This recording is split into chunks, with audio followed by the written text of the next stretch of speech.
Beredar di media sosial sebuah video yang memperlihatkan beberapa mobil ambulans antre di halaman instalasi gawat darurat (IGD) Rumah Sakit Umum Daerah (RSUD) Al-Ihsan, Kabupaten Bandung, Jawa Barat. Setelah viral, banyak yang menduga bahkan beberapa ambulans mengantre karena lonjakan kasus COVID-19.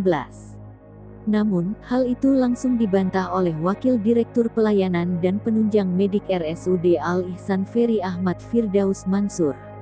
Ferry membenarkan bahwa peristiwa itu memang terjadi, namun para pasien yang diantar ambulans-ambulans itu memiliki alasan yang berbeda-beda.